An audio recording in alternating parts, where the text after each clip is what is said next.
Our United Way Spotlight is on Day of Caring, and I'm joined by Michele Finney. Nice to see you again. Good afternoon. So, Day of Caring is what?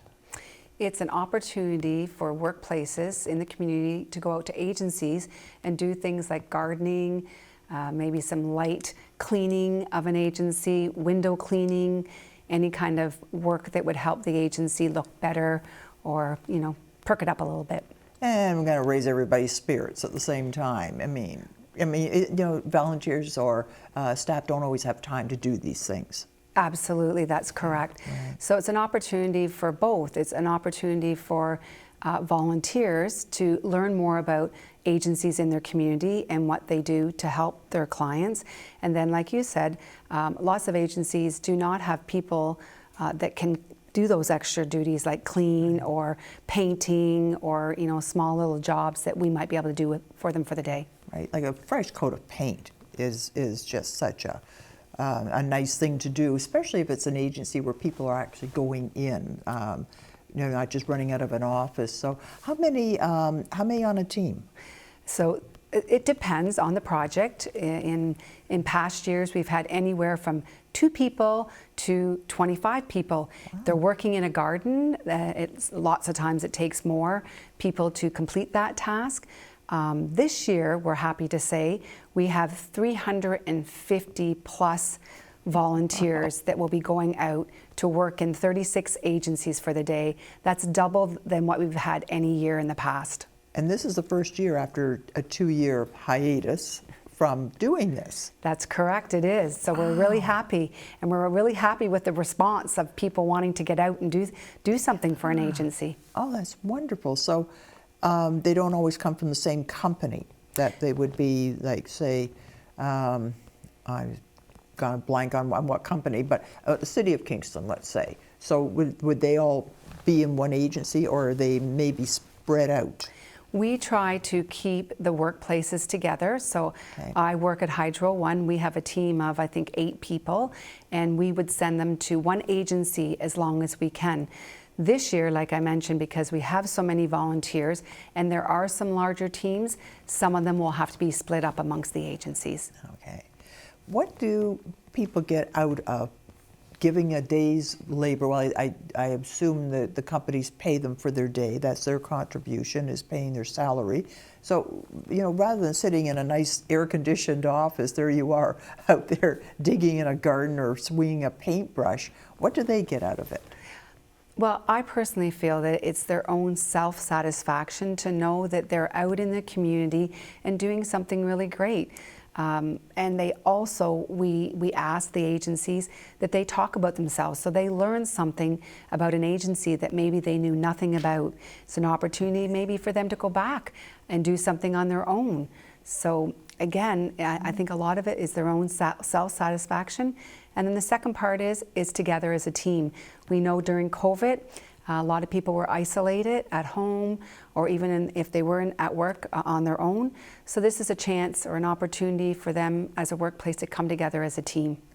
So if people out there are saying, gee, that sounds like something I'd like to support, well, you don't need any more volunteers, it sounds like, but what else can people do to help you out? That's a great question. So there is still an opportunity that people can participate by donating money to one of our programs for the United Way. An example of that would be $137 a day would support a youth that's homeless, or $82 a day would support a nutritious meal or a snack for a child. So there's other ways to give back by not participating physically in the day. And some people can't participate physically, but they might have a couple of bucks that That's they right. could throw your way. Yeah. Absolutely. Well, this isn't a new thing, though.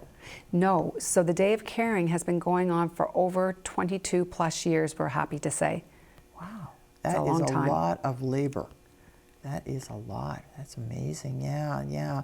What's one of your favorite stories that came out of previous Day of Caring? One of my most popular stories that I tell is when we first went, my workplace, Hydro One, went to the United Way to ask if this Day of Caring existed in Kingston, and they said no, but we'd like to start it up. The volunteers from Hydro One went to a shelter, and that morning a mother and her 4 children had just been placed there, and it was a huge eye-opener for the employees at Hydro One to actually see that happening, and the duress that the children were under and the situation that the mother was going through. So that was over 22 years ago, and it's still a story that sticks out very prominently in my mind. And I bet after 22 years, the people that were there that day still think about it. Absolutely. Hence them coming back. I always have a hand show. I would like to participate this year, Michelle. Yeah, for sure. It's a wonderful project, and the United Way does a lot of good stuff. Tell me about some of the stuff they do. Absolutely, the United Way does. One of the other panels that I sit on is called the Citizens Review, and it's an opportunity for volunteers like myself to review additional funding that they get, and agencies that are requesting it for new programs. So that would just be one thing that the United Way does. I mean, obviously, they've had all kinds of other things to raise money in the past as well. We had the big shindig at the Kingston Penitentiary just before COVID, the year before COVID happened, which was a fantastic event.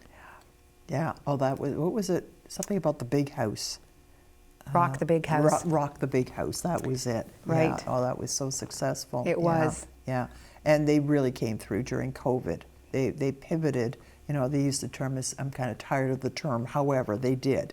That they recognized that the usual places they put their money isn't where the money was needed. And they really responded. It was, quite an effort.